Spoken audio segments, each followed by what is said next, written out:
Hi, my name is Adriana Melo, and you know me from Doctor Who, Birds of Prey, Witchblade, a bunch of books from Marvel and DC Comics, and you are on SplashPages. Hey everybody, welcome to Terrific Con.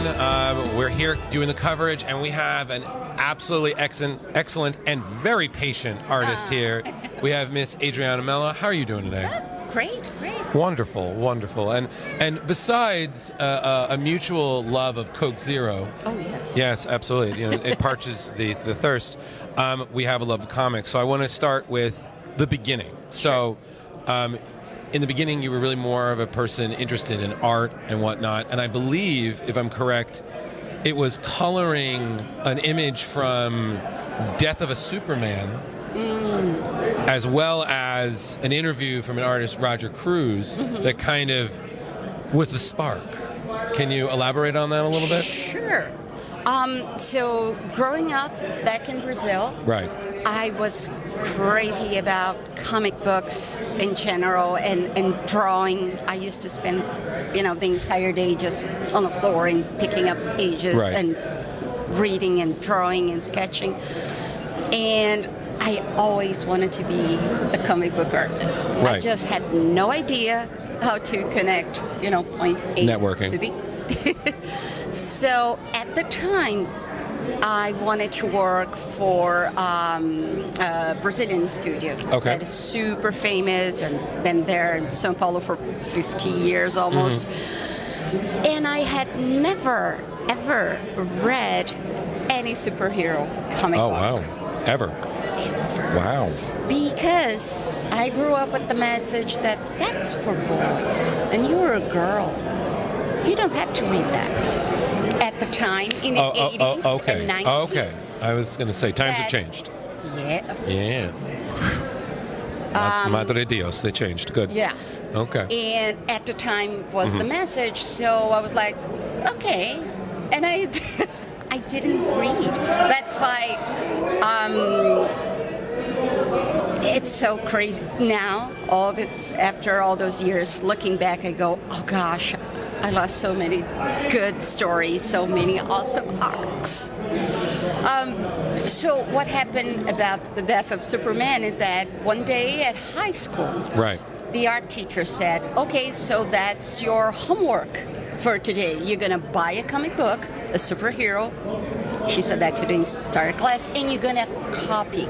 You're going to draw what you see, and you're going to color what you see. Right. And I was like, okay, everyone is talking about the death of Superman, so, okay, that would be my first comic book. Let's see what it's all about. And I fell in love. Wow. And I was like, okay, that's fun, that's wonderful. Let's see what I've been, I should have read for the past 16 years. So Right. That's when instead of sketching like Mickey, Minnie Mouse, or comic books more towards, kids Right. And children, I start studying. I was 16-year-old. Yeah. No, you're doing good. I started, reading comic books and practicing and studying anatomy and how to draw fabric, clothing, that kind of thing, and I totally fell in love. I was like, okay, that's what I want to do. Right. I mean, and then you did that, and then you were at, your first con was at São Paulo. Yes. Right? And that's when you spoke to two professionals in the graphic novel industry. Yeah. That was Roger Cruz and I believe it was Mark Campos. Mark Campos, Right. yes. And they liked what you were putting down. They put you in touch with an agency. And then suddenly you're on Iron Man. And then you're doing Fantastic Four, Silver Surfer, and other titles. So you're like, wow, you just draked it. I started from the bottom. Now I'm here. Like, wow. So what was that like? Like, you're at a con and...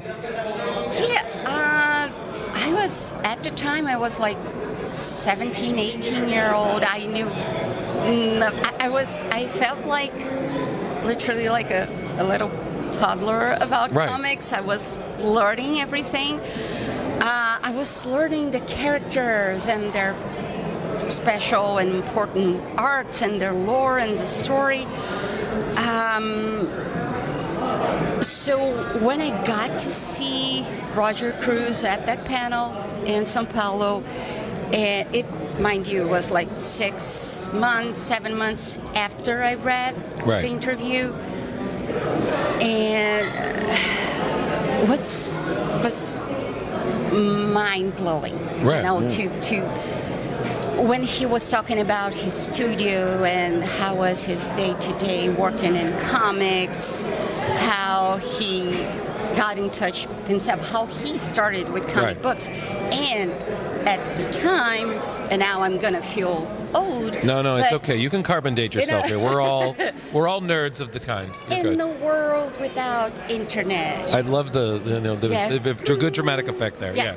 So everything done, no emails, just over the phone. And at the time, at the panel, I thought, okay, that's impossible.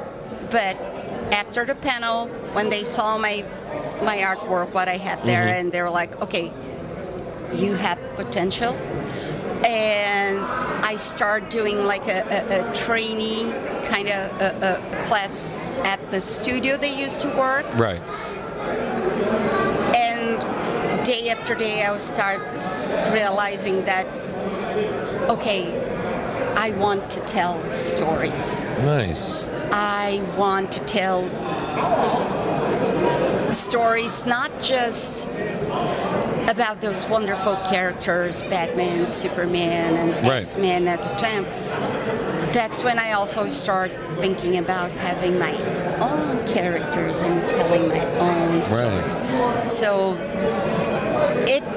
throughout my career, there was a lot of going back and forth and start working and then pause a little bit because I had to deal with taking care of my parents, then I had to pause, then I had my daughter, I had to pause, and then going back again, going up the stairs. So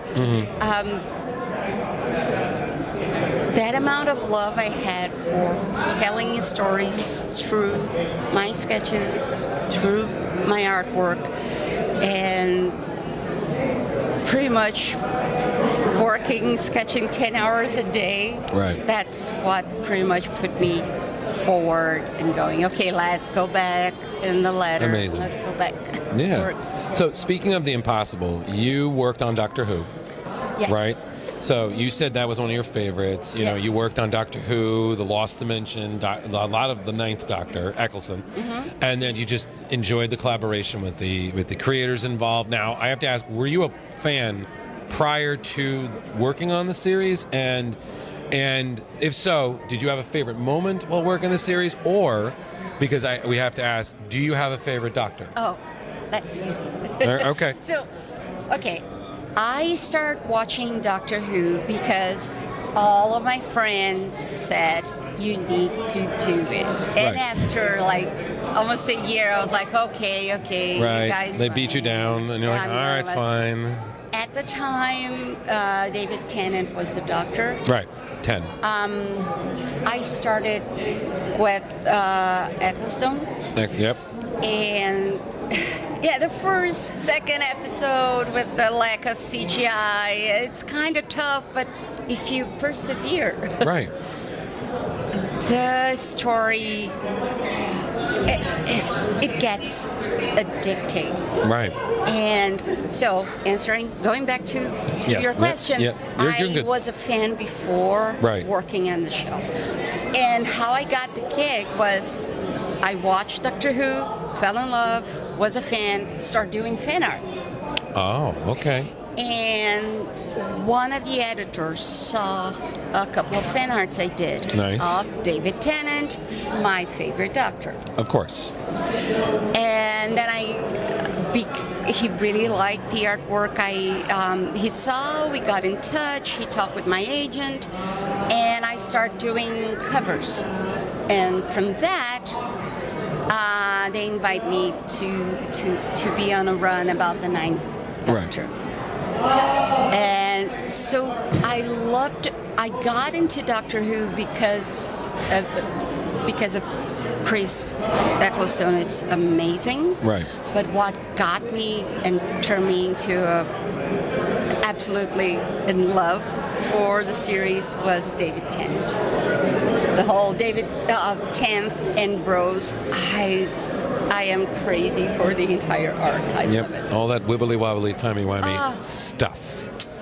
So, well, while I'm objectively, I'm going to admit, I'm a bit of a rook when it comes to Doctor Who. I also know that you did work on Star Wars Empire, and that's how you got to work with the great Ron Mars. Yeah. And that was something. I mean, again, you got to work Han, Luke, Leia, Chewie, for the first time, and then you got to work with him years later on Witchblade. Yes. Introducing Danielle Baptiste, who at one point was the holder of the Witchblade, or host. Yes. Yeah, right. So, what was it like working with Ron? And I have to ask, are there any behind the scenes stories, hilarious inside jokes that you had with Ron that you don't mind sharing? Not at all. I mean, I wouldn't mind sharing at all. I always loved working with Ron because, well, not every writer works like this. Usually, especially with superheroes, where it's a monthly book and everything needs to be finished by yesterday. Right. Usually, when you're the artist, you get the script 100% done, and it's right there. Yes.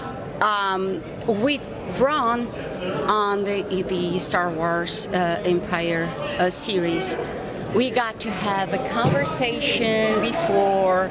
He wanted to know which characters I liked the most. Right. If I wanted to draw any special or particular scene. Right. And which character I would like to draw. Right. So throughout my run, the script was done a lot like that, with a lot of conversation between, him and me. And like I said, it's not a common thing. Right. And I just remember telling him I'm crazy about Han Solo. And any scene that you can hint of Han Solo being, kind of charming and horrible. In the first of course. movie. Count me in, and he did it. He did. He definitely did. All right, so thank you so much for joining us. This is absolutely. Thank you so much. We'll have to see about having you on again. And everybody, Adriana Melo, what is the best way that people can get in touch with you on social media? Social media, Instagram. Okay. I think it's the best way. And my Instagram handle is Adriana Mel. Okay. 0. Or Bluesky, that is Adriana Melo. All right, great. All right, everybody. Well, Adriana Melo, please check out her work. Top notch. Definitely worth getting lost in the time and space, all that wibbly wobbly stuff. And stay tuned. We got a lot more for Terrificon, so use the Force responsibly. All right. Hey!